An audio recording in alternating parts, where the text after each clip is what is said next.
Apa kalian lagi ngerjain skripsi, terus butuh laptop, tapi adanya Toshiba yang chargernya hilang seperti ini? Sekali buka online shop, ngelihat harga charger Toshiba, rupanya harganya mahal. Aduh, kalau kondisinya seperti ini, skripsi bisa jadi kacau. Jadi mau nggak mau harus benerin laptop yang chargernya nggak ada seperti ini. Benerinnya gampang, yaitu dengan cara beli charger, tapi nggak punya duit. Gimana dong solusinya? Solusi yang paling sederhana adalah coba kita ingat-ingat, kita bongkar gudang, ada nggak charger yang rusak seperti ini, teman-teman? Setelah saya bongkar-bongkar gudang, ternyata saya nemuin sebuah charger yang rusak seperti ini. Kebetulan chargernya bisa disetting tegangannya dari 12 volt sampai 21 volt DC, tapi rusak. Nah, kalau misalnya ini diperbaiki, kira-kira bisa dipakai untuk menghidupkan laptop Toshiba yang chargernya hilang seperti ini. Gimana cara benerinnya? Tonton terus video ini sampai habis. Jangan lupa untuk subscribe. Sebelum saya perbaiki adaptornya, saya coba ingat-ingat dulu apa yang pernah terjadi sama adaptor ini, teman-teman. Dan beneran saya ingat adaptor ini rusak karena waktu itu saya pakai untuk coba menghidupkan laptop yang rusak. Laptopnya tuh parah betul gitu, dicolokin charger malah chargernya yang rusak. Aduh, kan jadi rugi saya, teman-teman ya.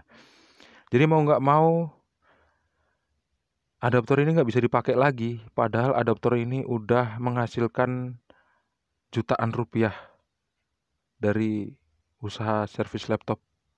Ya, mungkin 3 bulan lagi bisa buat beli haji, buat beli haji, buat naik haji. Amin. Nah, yang rusak komponen-komponen ini ada banyak. Salah satunya adalah dioda IN4007. Kemudian sikringnya juga putus. Ada juga sebuah resistor yang terbakar. Pernah juga saya cek FET dan transistor outputnya, ternyata masih dalam keadaan bagus. Dengan itu, komponen-komponen yang rusak udah saya lepasin semua, seperti resistor, seperti ini. Kemudian dioda IN4007 4 buah yang juga udah putus. Kemudian ada beberapa komponen yang tadi udah saya sebutin di awal.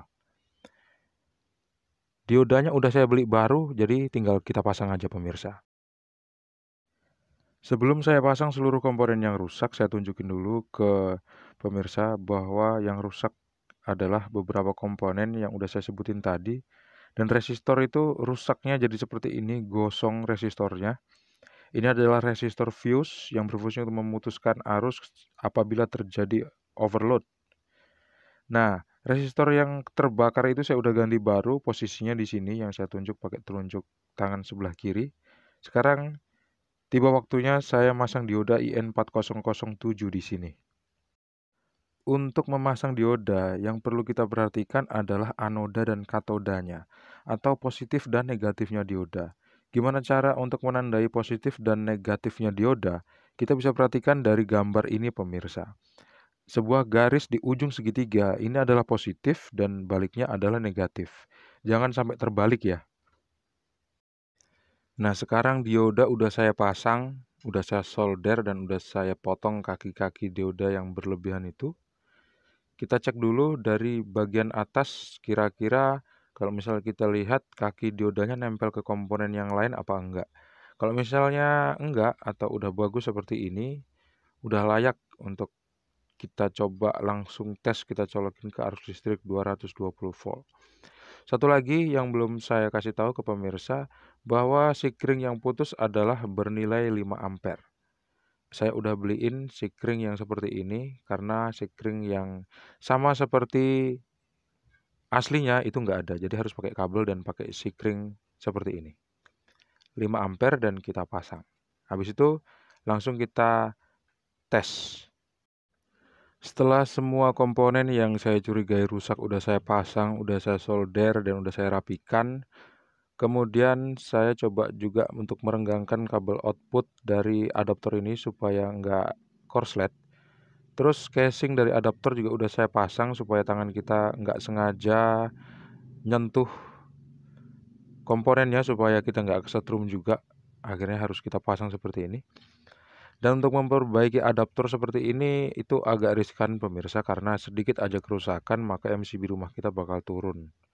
Nah, untuk mengantisipasi hal itu, saya udah menyiapkan sebuah alat yang namanya soft start. Pemirsa bisa cek di channel Teknisi Digital untuk lebih tahu gimana cara membuatnya. Prinsip kerjanya nanti ini akan kita turunkan MCB-nya ke posisi 0. Ini udah saya kasih arus listrik 220 volt. Nanti kita colokin steker dari adaptor. Kita off-kan MCB-nya.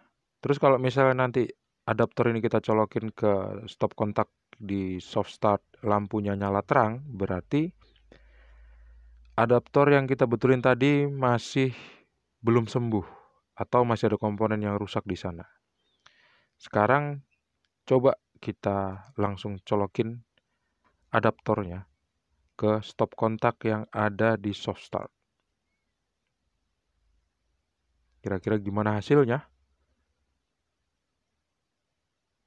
Ternyata nyalanya terang pemirsa, berarti masih ada komponen di adaptor yang rusak. Ingat pemirsa, kalau misalnya mau memperbaiki adaptor itu paling sering terjadi korslet. Jadi alangkah lebih baiknya kalau misalnya pemirsa bikin alat yang namanya soft start. Caranya gampang banget pemirsa, bisa lihat nanti di deskripsi atau di atas video atau di akhir video. Saya tunjukin kok. Itulah tadi adaptor yang rusak atau korslet. Sekarang saya mau nunjukin ke pemirsa bagaimana sih soft start ini bekerja pada adaptor yang masih dalam keadaan baik. Kebetulan saya udah nyiapin sebuah adaptor laptop yang masih dalam keadaan baik. Saya colokin di stop kontak kaki 3.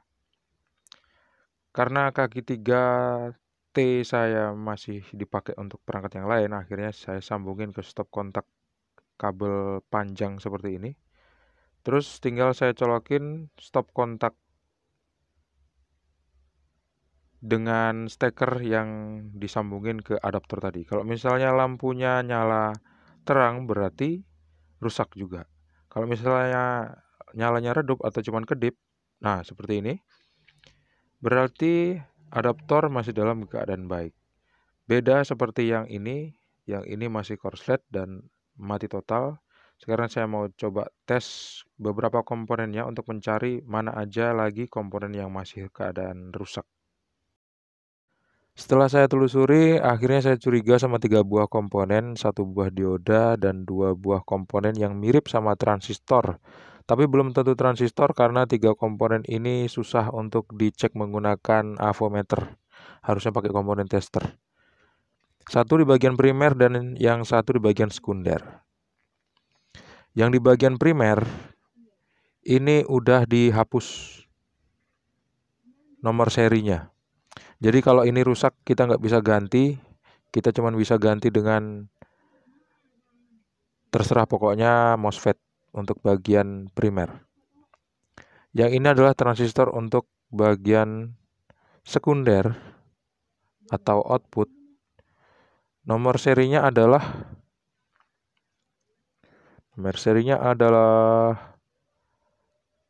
apa nih? C498FA MBR2015UC.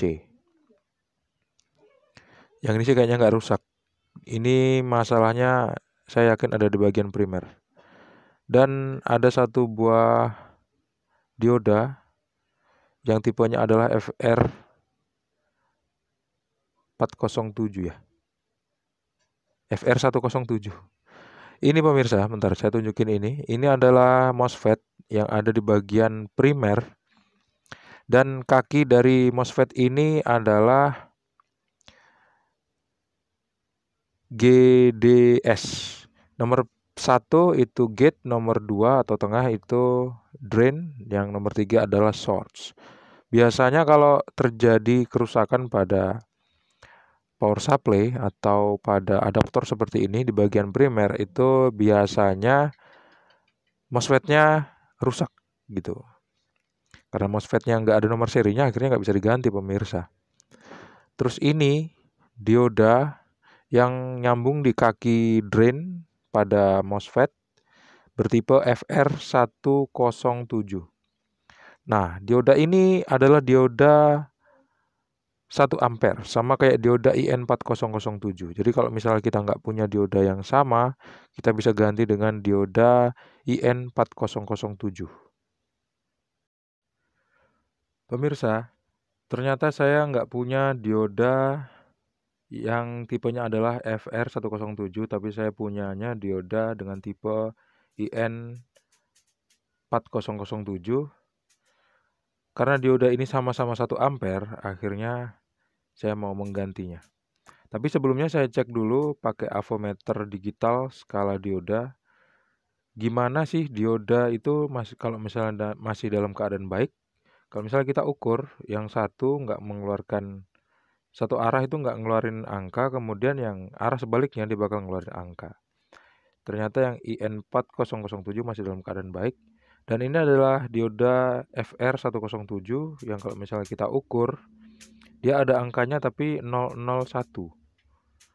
Kalau misalnya kita balik, dia bakal munculin angka yang sama 001 juga. Nah, dioda ini rusak. Gitu ya. Jadi dioda IN4007 akan saya pasang untuk menggantikan dioda FR107 yang tempatnya ada di sini pemirsa. Ada di dekat MOSFET, yaitu dikasih kode D5. Saya akan pasang dan kalau udah langsung saya tes. Gimana kira-kira? Casingnya udah saya tutup rapat, tapi skrupnya belum saya pasang. Ini kebiasaan saya aja supaya saya terhindar dari yang namanya kesetrum. Atau ada komponen-komponen yang nggak sengaja malah jadi korslet karena casingnya nggak ditutup. Sekarang saya siapin soft start atau anti jeglek karena ini memang bahaya banget kalau misalnya memperbaiki adaptor, biasanya dia gampang jeglek MCB-nya. Dalam keadaan off, saya hidupkan, ternyata perbaikan kali ini belum berhasil dengan ditandai nyala lampu yang terang pada rangkaian soft start. Berarti masih ada komponen yang lain yang masih rusak di dalam sini, teman-teman. Karena udah berkali-kali ganti komponen tapi masih belum berhasil, masih korslet, akhirnya saya kasih kesimpulan aja deh untuk sementara ini. Adaptor ini, MOSFET-nya rusak dan nggak bisa diganti yang baru karena nomor serinya udah hilang. Bisa diganti baru tapi itu spekulasi. Terus kesimpulan kerusakan apa lagi yang sebetulnya terjadi pada adaptor ini? Ada dua pemirsa. Yang satu, kecurigaan saya ke IC MOSFET KA1843A. 3843A. KA3843A. IC driver PWM. Biasanya kalau kerusakannya seperti ini, IC driver PWM-nya ikutan rusak gitu ya, selain MOSFET-nya. Dan kaki dari driver PWM itu ada di sini nih. Nah, ini nih. Terus ini adalah kaki MOSFET. Jadi kerusakannya itu sebetulnya antara ini aja gitu. Ada di rangkaian primer lah. Rangkaian sekundernya nggak jadi masalah. Saya bakal cari opsi lain deh untuk menghidupkan laptopnya. Kalau nggak gitu nanti skripsinya orang yang memperbaiki laptop ini nggak selesai-selesai ya. Saya bakal cari opsi yang lain deh. Opsi selanjutnya, saya menggunakan rangkaian adaptor seperti ini, pakai trafo 2 ampere dan pakai kiprok, kemudian pakai DC to DC buck converter. Untuk pemirsa yang langganan channel Teknisi Digital pasti tahu ini deh. Dan tegangannya kali ini udah saya setting sebesar 10,8 volt. Ya, ini nyala nih, udah saya hidupin. Tinggal kita ukur aja. Tegangannya adalah 10,8 volt. Tegangan itu sesuai dengan tegangan pada baterai di laptopnya. Saya setting sebesar 10,73 sampai 10,78 volt. Ini sesuai banget sama tegangan yang ditunjukin di baterai sini. Baterainya bertuliskan DC 10,8 volt 40 WH. Apa tuh WH? Nah, terus tinggal saya uji coba aja. Udah saya colokin ke laptop Toshiba-nya. Terus tinggal saya colokin adaptornya ke arus listrik 220 volt di soft start seperti ini. Tuh, nggak ada korslet ya. Tinggal saya naikin MCB-nya. Sekarang adaptornya udah on. Kita lihat ada tanda-tanda kehidupan apa enggak di laptopnya. Ternyata indikator chargingnya juga nggak nyala loh pemirsa. Berarti laptopnya ini juga mati total gitu. Saya on kan pun dia tetap nggak hidup sama sekali, nggak ada tanda-tanda kehidupan. Jadi mau nggak mau, kedua buah laptop ini nggak bisa dikerjain lagi karena kacau semuanya. Laptop yang ada di video sebelumnya 3 komponennya rusak, hard disk, CMOS, dan keyboard. Dan laptop yang kedua chargernya nggak ada, chargernya hilang. Terus saya bikinin charger, ternyata laptopnya juga nggak mau hidup. Untung saya belum beliin charger yang baru. Kalau enggak, rugi lagi dong ya. Jadi tegangan laptop ini kan 10,8 volt yang saya masukkan ke dalam laptop.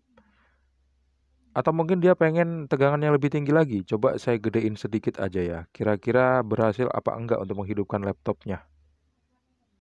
Ternyata meskipun udah saya besarkan sebesar 11,5 volt, laptopnya juga tetap nggak mau hidup pemirsa. Jadi untuk skripsi yang punya laptop kali ini mau nggak mau dia harus beli laptop yang baru atau minjem temennya atau minjem ceweknya atau minjem gebetannya. Mau nggak mau ya demi skripsi. 2 buah laptop yang mau dikerjain ternyata semuanya nggak bisa dikerjain. Alias harus dijual wakan atau dijual dengan harga murah dan dijual partnya satu persatu. Terima kasih pemirsa sudah menonton. Sampai jumpa di video selanjutnya. Jangan lupa untuk klik like, subscribe, dan membagikan video ini ke teman-teman kalian. Assalamualaikum warahmatullahi wabarakatuh. See you and bye-bye.